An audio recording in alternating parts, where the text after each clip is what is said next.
ఇవాళ మీకు పులిహోర, గుడిలో ప్రసాదం పులిహోర ఎలా తయారు చేస్తారో చూపెడుతున్నానండి. బియ్యం కడిగి పెట్టుకోవాలి. మనము ఒక గ్లాస్కి 2 గ్లాసుల నీళ్ళు పోస్తాం కదా, కొంచెం ఒక పావు గ్లాస్ నీళ్ళు తక్కువ పోసుకోవాలి. ఇలా ఒక స్పూన్ ఆయిల్ వేసుకుంటే అన్నం పొడి పొడిగా వస్తుంది. రైస్ కుక్కర్లో పెట్టి చింతపండు నానబెట్టుకోవాలి. చింతపండు త్వరగా నానాలంటే వేడి నీళ్ళు వేసి నానబెట్టాలండి. ఇప్పుడు ఈ చింతపండు పులుసు అంతా తీసి ఎలా చేయాలో చూపెడతాను. నానబెట్టిన చింతపండు మొత్తం పిసికేసి ఇలా గుజ్జు తీసుకొని పెట్టుకోవాలండి. ఇవి పచ్చిమిరపకాయలు పొడుగ్గా కట్ చేసుకొని మనం పులుసులో వేసి ఉడకబెట్టుకుంటే మంచిగా తినేటప్పుడు టేస్ట్ బాగుంటుంది. ఈ కరివేపాకు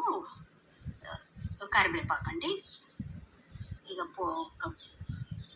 హై తీసుకొని పొయ్యి మీద పెట్టి గ్యాస్ అంటించి నూనె వేయాలండి. నూనె వేడైనాక మనం ఇంతకుముందు స్లిట్ చేసి పెట్టుకున్న పచ్చిమిరపకాయలన్నీ ఈ నూనెలో వేయాలి.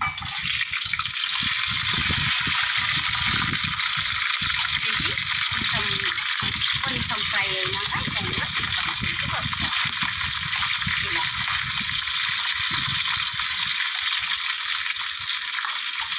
కరివేపాకు కూడా వేసేస్తున్నాము. మనము ఈ పచ్చిమిరపకాయలు కరివేపాకు వేసి ఉడకబెట్టడం వల్ల మంచిగా దాన్ని ఎఫెక్ట్ కరివేపాకు టేస్ట్ అంతా పులుసులోకి పెట్టారు. వేగినాక ఈ పచ్చిమిరపకాయలు కరివేపాకు వేగినాక మనము ఈ చింతపండు పులుసుని ఇందులో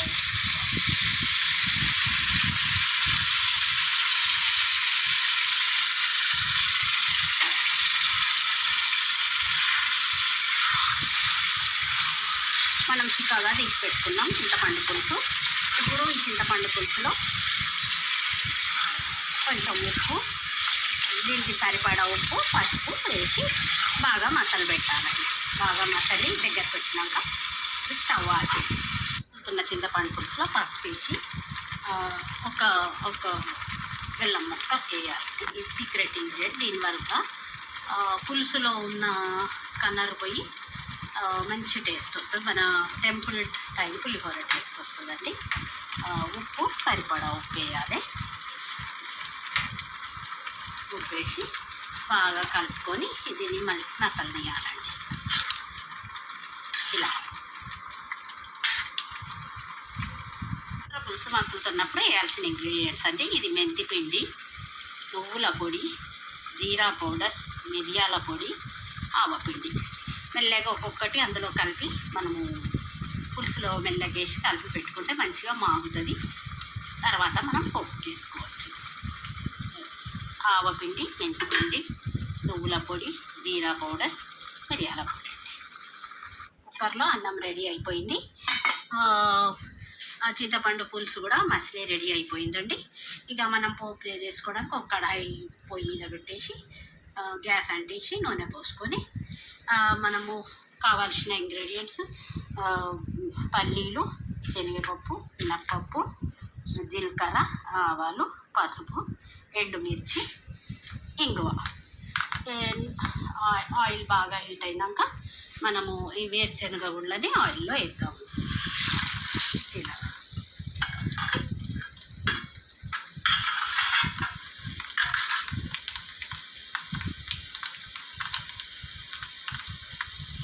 పల్లీలు బాగా ఫ్రై అయినాక మనం కట్ చేసి పెట్టుకున్న ఎండుమిర్చిని ఇందులో వేసేస్తాం.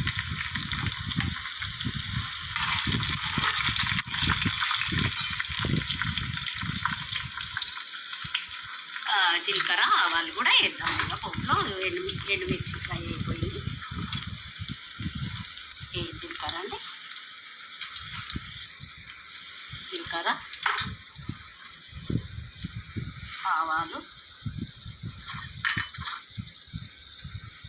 పసుపు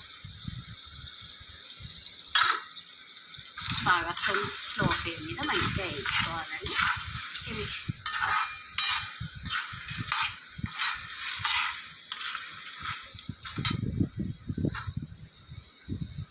బాగా వేగినాక మనము ఇంగువ వేసుకుంటే లాస్ట్కి ఇక ఒక 1/2 స్పూన్ ఇంగువ వేసుకొని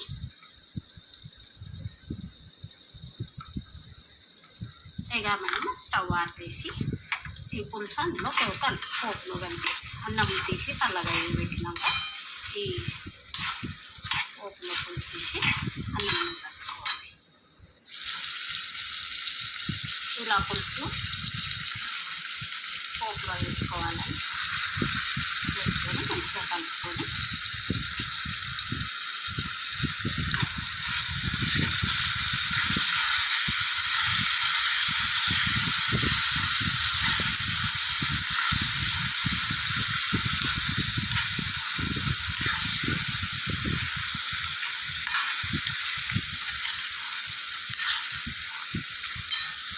అన్నం ఒక వెడల్పాటి దాంట్లో తీసుకొని ఈ పోపు వేసిన పులుసుని ఇలా అన్నంలో వేసుకోవాలండి. వేసుకొని కలుపుకోవాలి మంచిగా.